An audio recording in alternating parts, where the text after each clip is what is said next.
जीवन के अंत में ना मदद उसी को मिलती है जिसने जीवन भर किसी की मदद करी हो। और ध्यान रखना, बुढ़ापा तो आएगा। अब घर में, अब ऐसे बुरा नहीं मानना, पर घर में जली खरी खोटी सुना रहे हो, दिन भर अपनी बहू को, दिन भर बालकों को खूब खरी खोटी सुना रहे हो, तो जब अंत में सेवा का समय आएगा तो ये जली खरी खोटी याद आएगी उनको। तब तो बड़े तन के चलते थे, तब तो बड़े एकदम हम जैसा कोई नहीं, अब लोग करा लो सेवा। खैर ऐसा नहीं करना चाहिए, पर मन में देखो इंसान है, भाव तो आ ही जाता है। तो जीवन में ऐसा व्यवहार रखो कि अंत समय पे लोग काम आए। उस अवस्था में जब शरीर काम न कर रहा तो लोग कह रहे भैया बड़ा अच्छा था, दिल का बड़ा बढ़िया था, व्यवहार का बड़ा श्रेष्ठ आदमी था। उस समय में फिर लोग खड़े हो आपके साथ में। यहाँ तक कि कोई दुख दर्द तकलीफ संसार की कोई पीड़ा, कुछ लोग इतना अच्छा जीवन जीते हैं कि उनके दुख को देख के सामने वाले को दुख होता है। अरे प्रभु, इस इतने भले आदमी के साथ इतना बुरा। तो ऐसा व्यक्तित्व होना चाहिए। दुर्योधन का व्यक्तित्व कैसा था? 2-4 जो बचे थे वो भी छोड़ के चले गए। ये तो मर रहा है, इसके साथ हम क्या मरे। इसको पहले तो खूब समझाया पर नहीं माना। हो लो अब करो युद्ध। अंत में एक व्यक्ति साथ देने आया, वो भी स्वार्थ से ही आया था, क्योंकि वो भी ईर्ष्या करता था पांडवों से। वो अपनी ईर्ष्या सिद्ध करने आया था। अश्वत्थामा। अश्वत्थामा आया दुर्योधन के पास, वो बड़े गर्व में सर ऊंचा करके बोला, महाराज आप जानते हो आपकी दशा क्यों है? महाराज ने पूछा क्यों है? बोले इसलिए क्योंकि आपने उस युद्ध में सबको एक एक बार सेनापति बना करके मौका दिया, आपने मुझको सेनापति नहीं बनाया। एक बार मौका दे के तो देखते, सारे पांडवों को आपके चरणों में लाके खड़ा कर देता। दुर्योधन ने कहा तो फिर देर किस बात की है?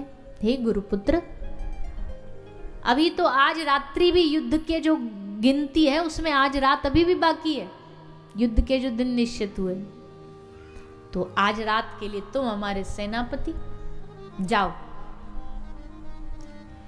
ले आओ, पकड़ लाओ, क्या कर सकते हो आज तुम करके दिखाओ। तो भैया अश्वत्थामा चल पड़ा और अश्वत्थामा पहुंचा सीधा पांडव शिविर में। अब पांडव शिविर में घुस ही रहा था। अब थोड़ा डर भी लग रहा है उसको, थोड़ा कांप भी रहा है कि भाई 5 पांडव हैं, मैं अकेला हूँ, क्या होगा कैसे होगा। और जिस पेड़ के नीचे वो बैठा था उस पेड़ पर एक उल्लू बैठा था और उस पर बैठे थे लगभग 100 के आसपास कौवे। रात का समय था, रात के समय कौवे सोते, उल्लू जगता है। तो उल्लू अकेला, कौवे 100, पर वो जागा हुआ उल्लू 100 सोए हुए कौवों को परेशान कर रहा था अकेला। बस उसने ये देखा और उल्लू को ही गुरु बना लिया। अब देखो जिसकी जैसी मति होती है ना, गुरु भी वैसा ही बनाता है, गुरु भी वैसा ही चुनता। बता गुरु बनाए किसको? उल्लू को। क्या शिक्षा ली उससे? जब अकेला उल्लू 100 सोते हुए कौवों को परेशान कर सकता है, तो क्या मैं अकेला 5 सोते हुए पांडवों को परेशान नहीं कर सकता? तो जोश आ गया मन में। गुरुजी को प्रणाम किया और चल पड़ा पांडव शिविर में। और भीतर जा करके आज श्री कृष्ण अपने 7 पांडवों को तो गंगा स्नान ले गए। पीछे से माता ने 5 बालकों को सुला दिया। रात्रि का समय था, अंधेरा था, अंधियार थी, दिखा नहीं, और जाकर के 5 बालकों के सर काट के ले आया। दुर्योधन को दे दिया। दुर्योधन बड़ा खुश हुआ, जो कोई ना कर पाया अश्वत्थामा ने कर लिया, पहले कर देते। पर चलो आज हुआ तो भी भला, मरने से पहले कम से कम हम अपने दुश्मन का मरा मुख तो देख लें। यही होती है ईर्ष्या। वो अपना मर रहा, उसका दुख नहीं है उसे, पर मेरा दुश्मन मर गया इसकी खुशी है। हम तो डूबेंगे सनम,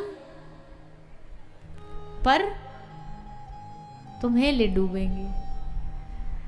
तो बड़ा खुश हो रहा, अच्छा मरते समय हमारी अंतिम इच्छा पूरी होगी, लाओ भीम का सर लाओ। तो भीम का पुत्र का सर था, वो दिया और दुर्योधन ने पकड़ के उसको गुस्से में मसला, तो उसका चकनाचूर हो गया।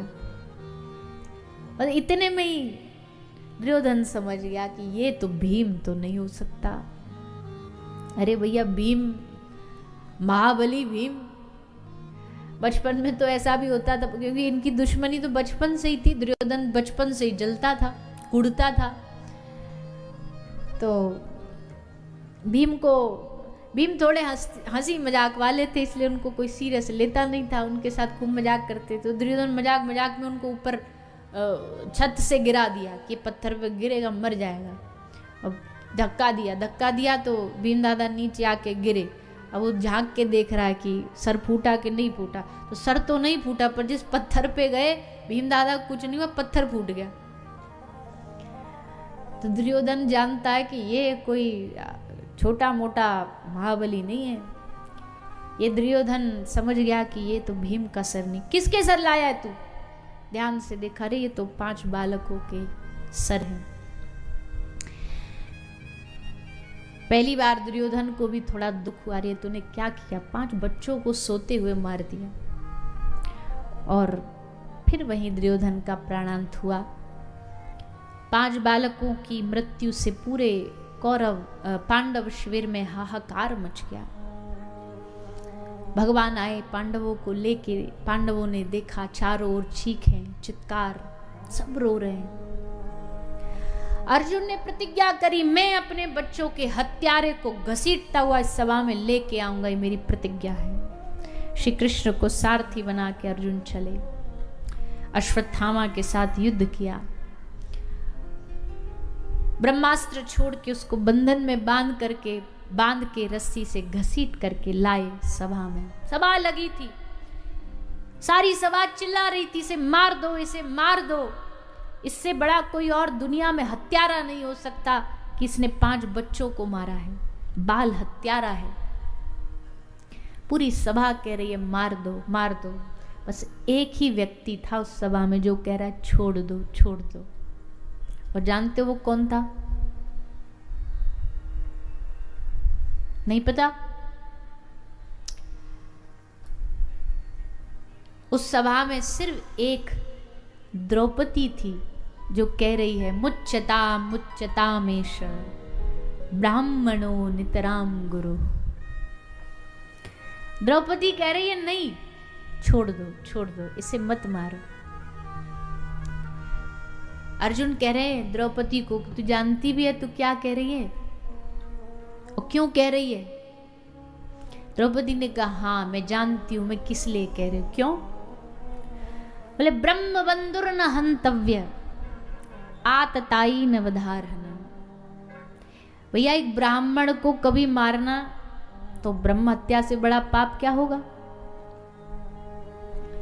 और द्रौपदी कह रही ये तो ब्राह्मण भी है और गुरुपुत्र भी है, 2 रिश्ते हैं इसके साथ। ब्राह्मण भी हो गया और गुरुपुत्र, तो गुरु समान पूजनीय है, कैसे मार दें इसको छोड़ दो। अब द्रौपदी की बात सुन के धर्मराज युधिष्ठिर भी उनकी पक्ष में आगे बोले द्रौपदी सही कह रही है, इसको नहीं मानना चाहिए, इसको छोड़ दो। कुछ और उनकी तो 2 पक्ष हो गए, एक मारने वालों का पक्ष और एक पक्ष कह रहा है छोड़ दो। तो अर्जुन ने कहा हम क्या करें भाई, हम तो बीच में फंस गए। कृष्ण की ओर देखा तो कृष्ण ने, भगवान ने यही उत्तर दिया कि अर्जुन एक बाल हत्यारे को छोड़ दोगे तो वो भी पाप है और ब्राह्मण को मार दोगे वो भी पाप है। तो फिर प्रभु करें क्या? बोले बीच का रास्ता। क्या? किसी ब्राह्मण का अपमान भी उसकी मृत्यु के बराबर होता है। किसी संत का अपमान करोगे ना तो वो संत की मृत्यु के बराबर है। ब्राह्मण का अपमान ब्रह्म हत्या बराबर है। किसी श्रेष्ठ, किसी सम्माननीय व्यक्ति का अपमान मृत्यु के बराबर है।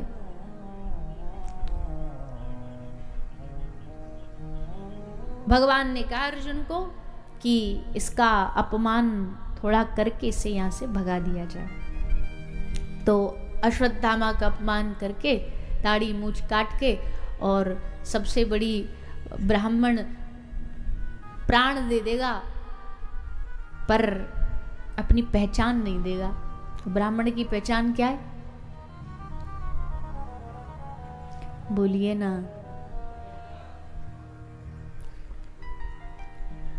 चोटी, जनेऊ, चंदन, ये सब ब्राह्मण की पहचान है।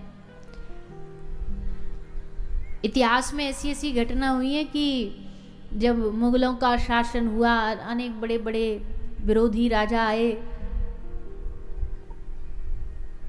उन्होंने ब्राह्मणों के जनेऊ जलाए, शिखा काटी, तो वो मरने को तैयार हो गए पर अपनी शिखा नहीं कटने देंगे।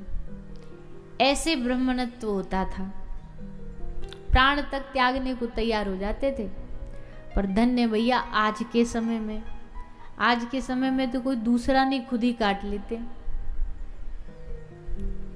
हम तो अब यहाँ ब्राह्मण की बात चली इसलिए कह रहे, नहीं तो हम सभी की बात करते हैं कि देखो भगवान ने जिसको जहाँ जन्म दिया है, जिस धर्म, जिस घर, जिस परंपरा में, तो उस परंपरा को निर्वहन करिए। आप जिस भी धर्म में रहे हो उस धर्म का निर्वहन करिए, और जिस भी संस्कृति में हो, सबसे बड़ी बात, चलो हम तो धर्म और जाति से परे भी जाके बोलते, कम से कम अपने भारत की जो संस्कृति है उसका तो निर्वहन करो। ये तो सबके लिए बराबर है। क्या माथे पर चंदन लगाना भारत की संस्कृति नहीं है? क्या हमें अपने मस्तिष्क पर चंदन नहीं लगाना चाहिए? क्या हमें गले में कंठी नहीं पहननी चाहिए? तुलसी की माला धारण नहीं करनी चाहिए? फैशन के नाम पे दुनिया भर के काम कर लेंगे, फैशन के नाम पर हीरा पहन लेंगे, सोना चांदी पहन लेंगे, तुलसी कंठी की बात आई, अरे नहीं नहीं नहीं, अभी से थोड़ी हमको बाबा जी होना है। कंठी से कोई बाबा जी हो जाते हैं? चंदन से कोई बाबा बन जाता है? हद हो गई। चंदन कंठी को साधु के बहाने में लगा दिया और फिर बिना चंदन कंठी घूमते। भैया देखो, भारत में जन्म हुआ, भारत की पहचान, यही तो संस्कार हैं। यही नहीं रखोगे, यही तोड़ दोगे तो फिर कैसा भारत, कैसा भारत? तो इसलिए हम निवेदन कर रहे हैं, जितने भी लोग कथा सुनने आ रहे हो, रोज चंदन लगा के आया करो। यहाँ भी शायद लगता ही है, शायद तो यहाँ नहीं, घर और उसके अलावा भी जब घर में भी रहो ना, तो माथे पर रोज चंदन लगाओ, शर्माओ मत। अपने धर्म से ही शर्माओगे तो कैसे जियोगे? माथे पर खूब गर्व से चंदन लगाया करो। गुरु जो दे रहे हैं वो चंदन लगाओ, गले में कंठी पहनो। हम कहते विनोद में कि तुम कितना भी महंगा हीरा पहन लो, तुम कोहिनूर ही पहन लो, तुम महंगा हीरा पहनोगे तो चोर की तुम पे नजर होगी। चोर ताकेगा, कब मौका पड़े हम लूटे, सोना कब लूटे। तो हीरा पहनोगे, चांदी पहनोगे, सोना पहनोगे, चोर की नजर होगी। पर गले में तुलसी धारण करोगे तो तुम्हारे ऊपर माखन चोर की नजर होगी, ठाकुर जी की नजर में आओगे। अब तुम खुद चुन लो तुमको किसकी नजर में आना है। हम ये नहीं कह रहे कि सोना चांदी मत पहनो, पहनो, पर उसके साथ साथ ये भी धारण करो। गले में सबके कंठी होनी चाहिए। वैष्णव परंपरा वाले हैं तो कंठी, शैव है तो रुद्राक्ष, अपनी गुरु परंपरा कोई और है तो वो कम से कम लगना चाहिए कि ये धार्मिक व्यक्ति है। अब बोलोगे नहीं, धार्मिक तो दिल से होते हैं, आप ही ने तो कहा था धर्म अंदर की चीज है, दिखावे की नहीं। ये दिखावा नहीं होता, ये दिखावे में नहीं आता। अब आप किसी पुलिस वाले को कहने लगो, भैया ये यूनिफॉर्म क्या दिखा रहा है तू, ये यूनिफॉर्म की क्या जरूरत है, तो दिखावा है। ऐसे ही जो कैजुअल कपड़ा होता है, जीन्स पैंट पहन के ड्यूटी पे आ जाओ, तो क्या वो दिखावा थोड़ी कर रहे हैं? दिखावा नहीं है। ये ड्रेस का मतलब है अनुशासन। हमको ऐसा लगता है किसी भी वर्दी का मतलब होता है डिसिप्लिन। अनुशासन में वो वर्दी बांधे रखती है।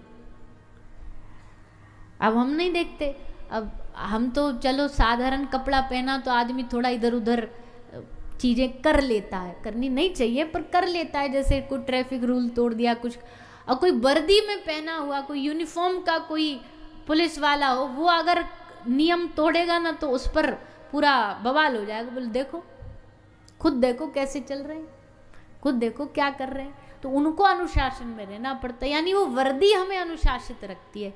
वैसे ही ये माथे का चंदन, गले की कंठी भक्तों की वर्दी है, यूनिफॉर्म है। ये यूनिफॉर्म भक्त को अनुशासित रखती है, इसलिए इसको पहनो, खूब गर्व से पहनो। अपने आप को, अपने धर्म को अपनाने में, दिखाने में कभी संकोच और शर्म मत करो। तो अश्वत्थामा सर की शिखा काट के उसे भगा दिया गया, पर इसने फिर भी हार नहीं मानी। उत्तरा के गर्भ में पांडवों का बालक पल रहा था और वही इस पांडव वंश का आगे वंशज था। एक ही वंशज है। अब अश्वत्थामा ने सोचा इन्होंने हमारा अपमान किया, हम इनके वंश को खत्म करेंगे, और ब्रह्मास्त्र उत्तरा के गर्भ में प्रहार किया। जैसे उत्तरा के गर्भ में ब्रह्मास्त्र गया, उत्तरा घबराई, भगवान श्री कृष्ण की शरण में आई। भगवान श्री कृष्ण की शरण में आके निवेदन किया, पाहि पाहि महायोगिन देव देव जगतपते, नान्यम त्वद भयम पश्ये यत्र मृत्यु पराशपरम। यहाँ इसी जगह पर 3 महिलाओं ने बहुत सुंदर, महाभारत की 3 महिलाओं ने बहुत सुंदर स्तुति करी है। एक है उत्तरा, दूसरी है द्रौपदी, द्रौपदी ने भी भगवान से सुंदर वरदान मांगा, और तीसरी है माता कुंती। ये तीनों ही भगवत स्त्रियां हैं, भगवत भाव भावित हैं। तो क्या कहती है द्रौपदी? भी कहती है, हे प्रभु आप जा रहे हो, मेरे मन रूपी हंस को अपने चरण रूपी पिंजड़े में कैद कर लो, ऐसी हम पर कृपा कर दो।